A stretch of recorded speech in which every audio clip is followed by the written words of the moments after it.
aqui na Avenida da Nazaré, tem muita gente se manifestando aqui com bandeiras, com música, muito buzinaço também. E a gente está aqui com a Laerte, a cartunista.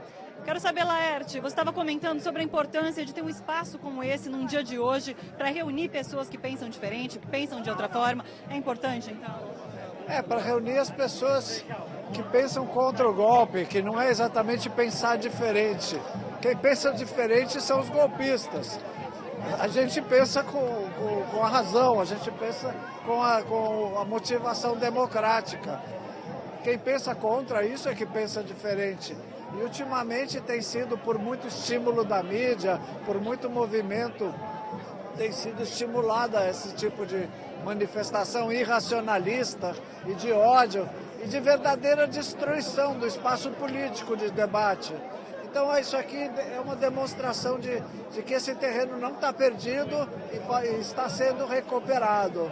São debates em torno, inclusive, do respeito ao voto, do respeito da democracia. É importante isso acontecer, esse diálogo acontecer.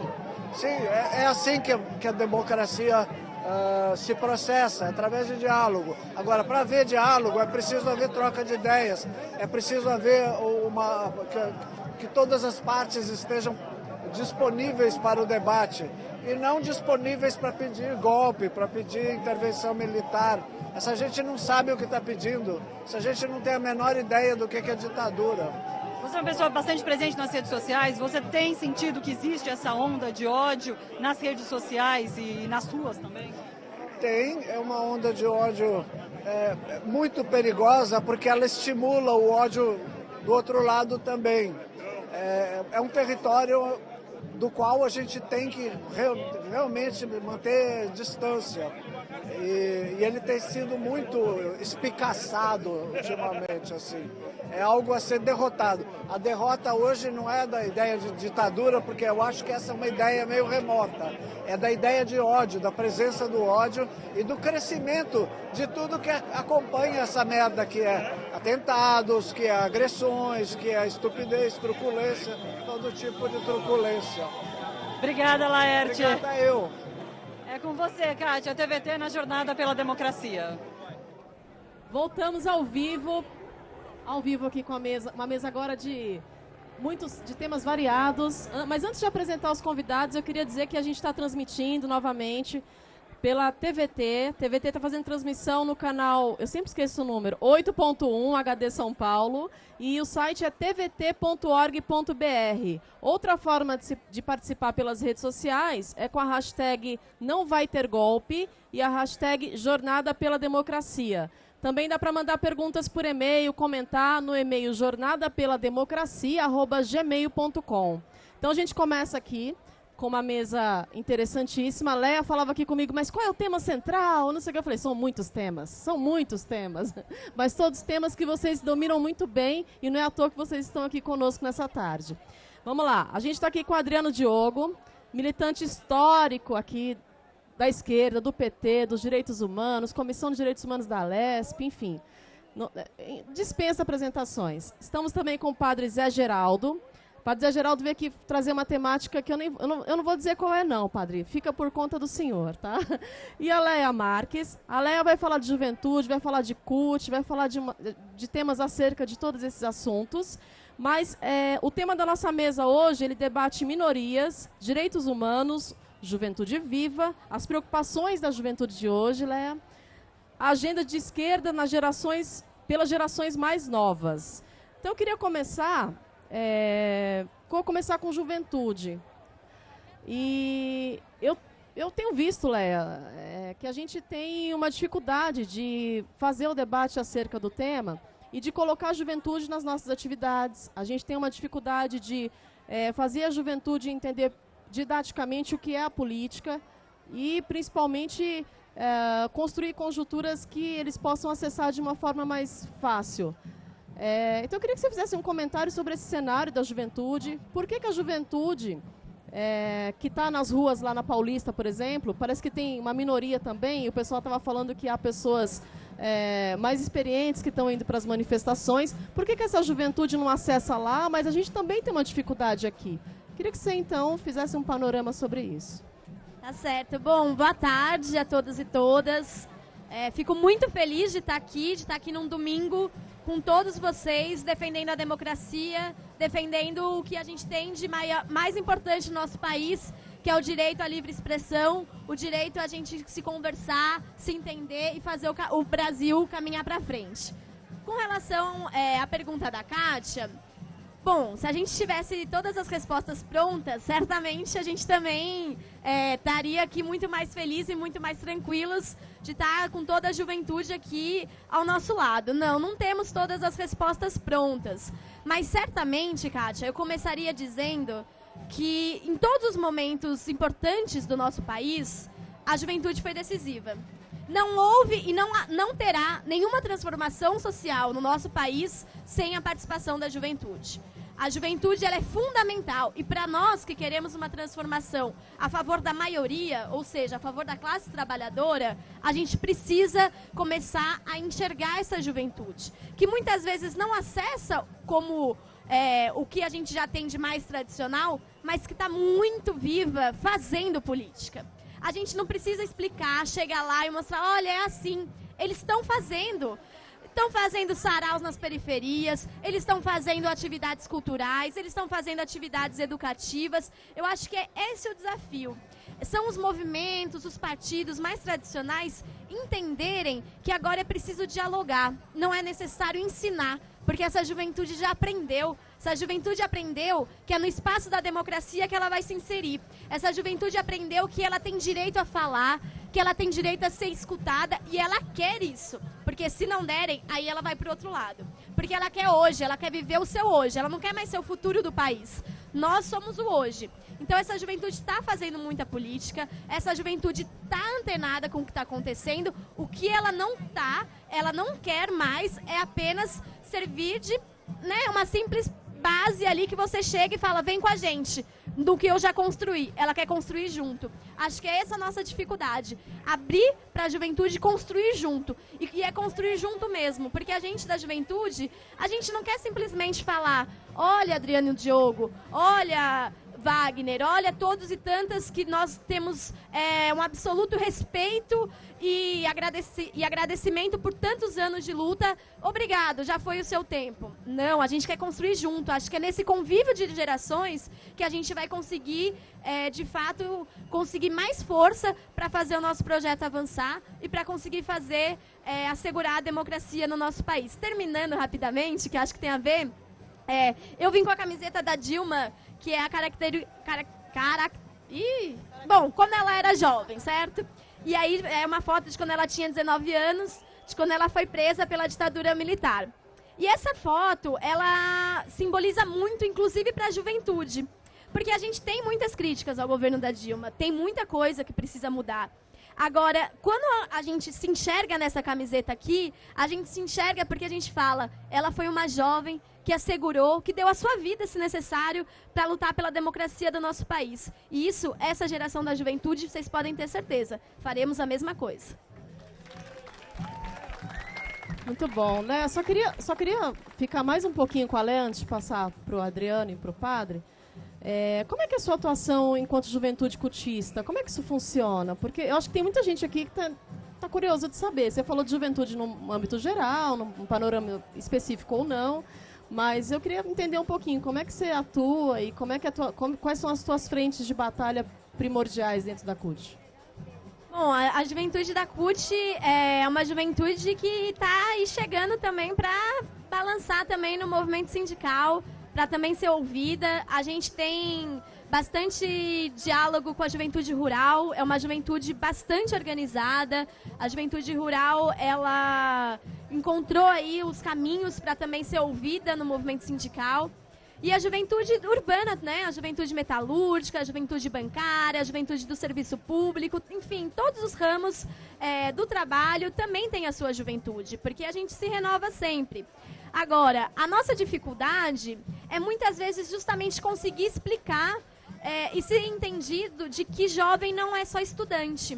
Durante muito tempo, ser jovem foi sinônimo de ser estudante do nosso país. E assim a gente invisibilizou uma série de jovens que não são mais estudantes ou nunca foram por uma série de outras dificuldades e a gente tirou eles de cena. Hoje, no nosso país, a gente pode afirmar que tanto as políticas públicas quanto os nossos instrumentos de luta têm conseguido perceber que a juventude é para além de estudante, é uma juventude trabalhadora, principalmente. E aí, a nossa atuação na juventude da CUT é justamente tentar criar, construir esse sentimento, né, de pertencimento de uma classe que por anos e anos, toda a nossa infância e adolescência, a gente foi ensinado a ser individualista e tudo mais. Isso foi começando a mudar em pouco tempo, mas a gente tenta construir esse sentimento de pertencimento de classe. Somos, sim, todos trabalhadores, trabalhadoras. E isso eu acho que é a nossa principal dificuldade, mas que também será a nossa principal virtude. Muito bom, muito bom. Bom, sobre minorias, eu queria fazer uma provocação com Adriano e com o padre Zé Geraldo. Eu queria que vocês, na verdade, compactuassem conosco aqui opinião sobre minorias nesse projeto antidemocrático que a mídia tradicional está fazendo.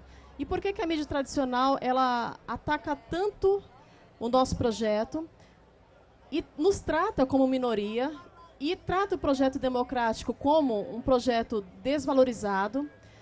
E por que ela não apresenta a atuação das minorias dentro do aspecto da grande mídia, enfim, da mídia tradicional? Eu queria entender um pouquinho como é que é a atuação de vocês nos campos, aqui na religião, e Adriano em comissões de direitos humanos. Eu queria que vocês colocassem um pouquinho a opinião muito pessoal de vocês mesmo acerca disso. Estamos sem som para Adriano aqui. Alô? Oi, Kátia. Eu não sei o que você chama de minoria. Eu acho que tem uma conceituação aí que minoria, para mim, é maioria. A maioria do povo brasileiro. É isso aí, a provocação que nós representamos, nesse aspecto. Hoje é 70 anos da bomba de Hiroshima e Nagasaki. 300 mil pessoas foram mortas em Hiroshima e Nagasaki depois de 6 meses da Guerra Mundial ter terminada. Depois os americanos fizeram por terra em Okinawa, mataram todos os homens vivos. Eu acho que essa questão dos direitos humanos nasceu nessa ocasião, no fim da Segunda Guerra Mundial, quando o mundo estava destruído, 6 milhões de pessoas mortas na Europa, 2,5 milhões na União Soviética e toda a Indochina destruída. Aí que foi fundada a Organização Nacional, a ONU, e aí que começou a conceituação mundial de direitos humanos. Então, quando a gente fala de direitos humanos, não é aquela visão dos programas policiais, esses programas policiais que inspiram ódio, do fim da tarde, que pedem pena de morte. Porque você vê, como é que nós vamos falar de direitos humanos sem falar da volta dos esquadrões da morte, em Osasco, Itapevi, né? Esses grupos de ninja que saem dos quartéis armados, que vão matar as pessoas, a maioria delas não tem nem ficha policial, não tem nem passagem. Então nós não estamos falando de minorias. Nós estamos falando de uma coisa séria, da volta do fascismo, da forma, você vê, 70 anos do fim da Segunda Guerra Mundial, hoje, agosto de 2015, e os fascistas estão na rua, os fascistas estão querendo o fim da democracia, o fim dos direitos mais fundamentais. Porque não pensa que direitos humanos, como eles dizem, é direitos de bandido. Direitos humanos são direitos trabalhistas, são direitos de gênero. Direitos de gênero, que estão sendo negados até nos planos municipais de educação, entendeu? É isso que nós estamos falando de direitos humanos. Vai lá, Zé Geraldo. Boa tarde a todos, todas. É uma alegria estar participando aqui ao lado de um hospital que eu comecei trabalhando aqui, fui expulso pelo braço da ditadura na época do governo João Batista Figueiredo, por causa da organização do movimento sindical. Uma alegria muito grande saber que as praças de São Paulo estão a caminho de envermelhar mais ainda, além das ciclovias.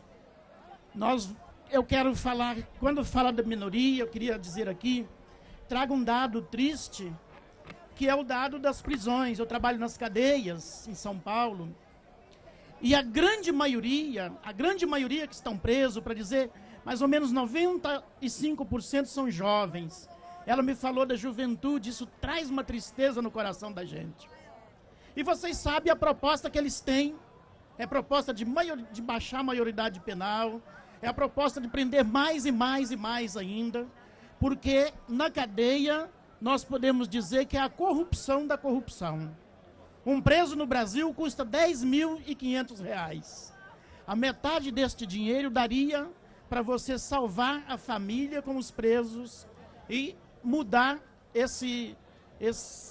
esta conjuntura social da questão da cadeia. Quando a gente fala de minoria, a defesa dos direitos humanos, e somos taxados porque acha que nós estamos defendendo bandido, estamos defendendo isso e aquilo, não há bandido maior do que o Estado que prende, do Estado que não reconhece o direito das pessoas. E é este grupo de coxinha na Paulista, é esse tipo de gente que os coxinha na Paulista estão defendendo. Eu acho muito bom o movimento dos coxinha, porque me fez ver aqui centenas de pessoas que eu conheci nos movimentos sociais e que dispersaram e que agora nós estamos juntando. Por isso que eu falo que há uma necessidade da gente avermelhar novamente as praças, as ruas das cidades de todo o Brasil, para dizer que nós não vamos abrir mão da conquista que nós fizemos, que é a conquista da democracia neste país. Não tem retorno porque nós aprendemos. Sabe como que nós construímos, e falando com as pessoas simples nas comunidades, uma senhora muito simples diz o seguinte: não vai acontecer de tirar a Dilma porque o Partido dos Trabalhadores foi construído nas bases. Eu me lembro, eu era estudante secundarista, a gente chegava da escola 11h30 da noite, 11h30, e nós íamos fazer para o núcleo do Partido dos Trabalhadores, para fazer reunião. Este partido foi cimentado para construir a democracia, e os coxinhas não vão conseguir derrubar.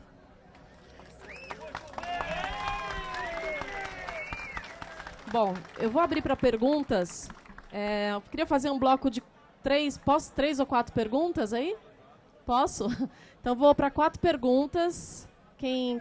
Opa, temos aqui do lado esquerdo. Mais alguém? Do lado direito também? Sim, claro. Temos 3 perguntas já. 4.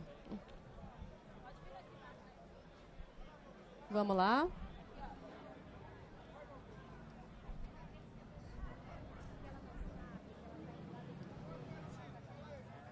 Boa tarde, meu nome é Rodrigo Valverde, sou de Mogi das Cruzes. A minha pergunta é a seguinte: nós ganhamos as eleições com uma pauta muito clara para a sociedade. A partir do momento que o nosso governo deixa de ouvir essa base que está aqui hoje e começa a implementar algumas pautas da proposta do candidato derrotado, como que a gente consegue manter a nossa base organizada para fazer a defesa do governo contra o avanço reacionário que está aí? Essa é a pergunta. Eu vou passar aqui, depois eu volto, tá? Boa tarde. É uma alegria muito grande estar aqui. Não pertenço a nenhum partido. Sou um pequeno empresário, filho de um militar caçado pela campanha Petróleo é Nosso. É de uma forma muito espontânea que eu vi, ouvindo as notícias, e fiz a questão de vir porque eu sabia que existia uma pureza muito grande nas pessoas chamadas Brasil. Hoje, o que é importante a gente ver? Esses movimentos, como foi já comentado na questão passada, aí, sobre voltar às praças públicas, reunir principalmente as crianças, os jovens que estão extremamente dispersados por aí. Eu gostaria, falando com essa mocinha representante jovem que está aqui, o que é importante? O que vocês conseguem trazer de concreto no dia a dia, nas redes sociais, principalmente, vocês têm uma acessão muito grande, atrair para que os pais vão aos parques e se possa politizar de uma forma correta. O que está sendo feito? E eu tenho 4 netos e sei o quanto é importante isso, para que eles possam, daqui a 10, 15 anos, olhar no passado e ver um grande futuro. Obrigada. O próximo. Você.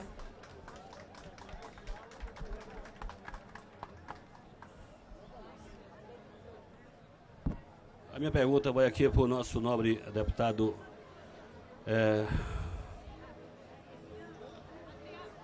Diogo Adriano.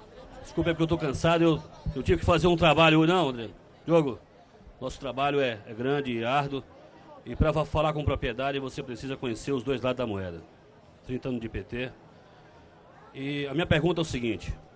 Como que você vê hoje essa mídia golpista?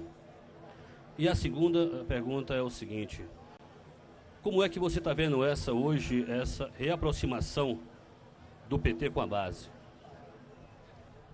Ok, eu vou encerrar aqui, porque a gente tem 2 minutinhos para fazer um apanhadão e responder, cada um já com as considerações finais. Adriano. Bom, o padre Zé Geraldo quer responder aquela primeira pergunta, eu volto para responder a pergunta dele. Eu sou padre, mas eu sou muito antenado na questão política. E a questão política me move para todos os lugares.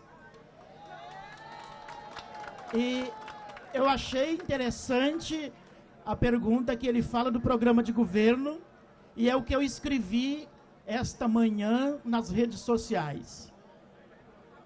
Por trás de qualquer programa de governo, qualquer um que tentar articular em cima do sistema capitalista, fazer programa em cima do sistema capitalista, vai fadar o fracasso. Eu converso nas cadeias, eu converso nas favelas, eu converso com os coxinhas, porque sendo padre eu tenho que conversar com todo mundo. E o que as pessoas falam é a questão de reajuste. As pessoas têm falado disso. Toda a economia de mercado, toda a economia do sistema capitalista, ela faz reajuste. Se você disser que vai fazer um governo que vai fazer isso, que vai fazer aquilo, sem propor isso, você está mentindo para o povo. E aconteceu muitas mentiras mesmo. Porque senão não ganharia o governo. Muitas mentiras. É preciso que as pessoas saiam às ruas, que as pessoas saiam às praças. E se os coxinhas que hoje estão nas praças protestando, nem eles sabem o que eles estão protestando, eles deveriam estar protestando contra o sistema capitalista. Muito bom, padre. Né? Se não derrubarmos o sistema capitalista, nós não teremos grandes avanços na sociedade. Nem no Brasil, nem em lugar nenhum do mundo. Esse é o grande demônio que nós precisamos derrotar, que é o sistema capitalista. Muito bom. Adriano? A gente tem 30 segundos assim para dividir. Vai falar. Vamos dividir. Como é o seu nome? Você que falou da mídia. Hã? Araújo. Viu, Adriano. Araújo? Eu até vi que você se emocionou para fazer a pergunta para mim, mas não precisa me chamar de deputado não, porque eu não sou mais. Não que eu estou contente, eu estou muito triste. Mas eu acho que esse negócio de muito deputado, muito vereador, muito governo, azedou nosso partido. Virou muito tapete vermelho, muito doutor, muita excelência e muito pouca base. Eu acho que nós temos que retomar esse movimento. Vamos lá, Leia. Bom, concordando com meus 2 valorosos companheiros que estavam aqui, concordo com tudo que eles já falaram, e acho justamente que o que a gente conseguiu trazer a juventude, especialmente no segundo turno, para as ruas, para apoiar a nossa candidata, foi quando a gente radicalizou ainda mais no nosso programa. Foi quando a gente disse que a juventude ia ter direito a estar viva e não ser morta pela PM. Foi quando a gente disse que as mulheres iam ter direito sobre seus corpos e não ter um Estado ou uma igreja decidindo sobre eles. Quando a gente conseguiu trazer a juventude para perto da gente, foi quando a gente disse que os gays, que as lésbicas, que as trans não iam mais ser assassinadas porque elas amam, porque eles amam. E eu acho que é assim que a gente vai conseguir trazer a juventude para o nosso lado. E se o nosso governo não está implementando o programa que foi vitorioso nas urnas, porque foi, a gente também tem que sair nas ruas, assegurando a democracia, mas pedindo para implementar o programa que nós elegemos. E a gente vai fazer isso dia 20, no Largo da Batata. A gente espera todos e todas vocês lá. Então eu acho que o recado tá dado, hein, Leia? Todos e todas. Ó, Kátia, O recado tá dado. Viu, Kátia, só um minutinho. Pois não. Nós queremos que a presidente que aparece nessa imagem, Sim. presa e torturada na ditadura, seja a presidente atual. Essa é a presidente que nós queremos. A presidente do povo brasileiro. Então acho que tá dado o recado. O grito de guerra nosso aqui tem que ser qual, gente? Não vai ter golpe. Então vamos bem alto. Não vai ter golpe. Márcia Teles. Vamos passar para Márcia.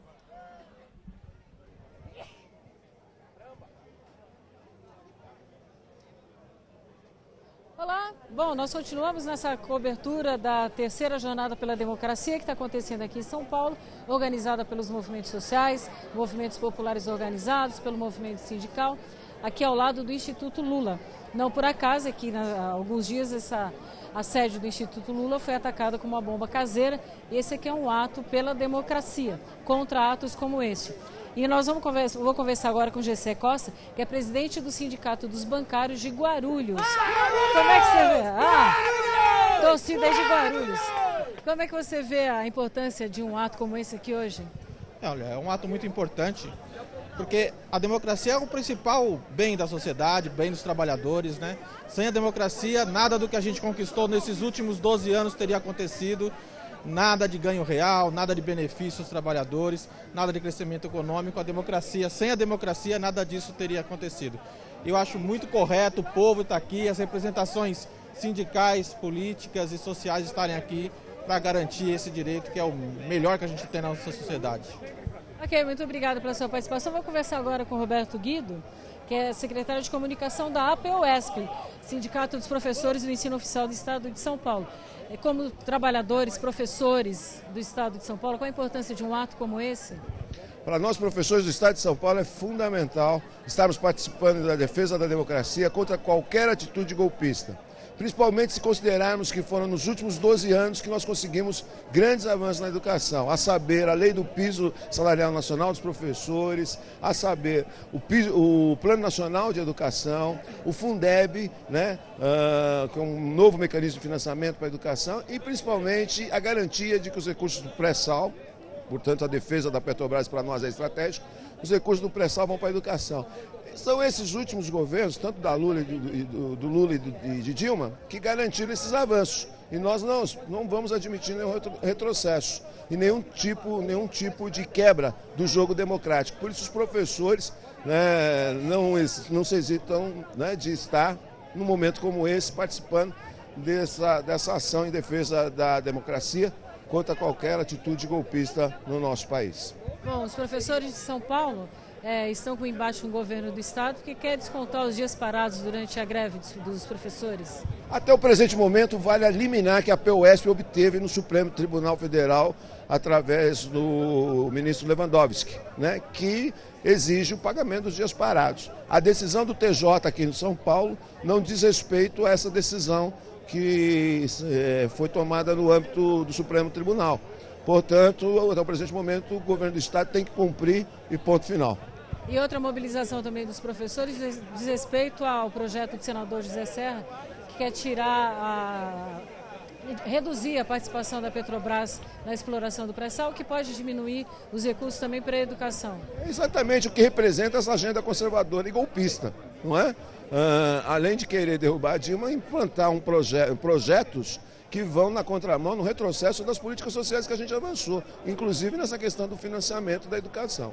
Não é à toa que nós, da POESP, estamos chamando para o dia 20 agora, né, uma manifestação dos professores, com uma pauta específica, um ato específico com relação aos problemas que estamos tendo na educação aqui no Estado de São Paulo. E à tarde, no final da tarde, vamos nos assomar junto aos outros movimentos populares que no dia 20 estão organizados na defesa da democracia contra o golpismo no Brasil. No dia 20 também vamos estar organizados, tanto localmente como participando com outros movimentos sociais, outras entidades sindicais na defesa da democracia.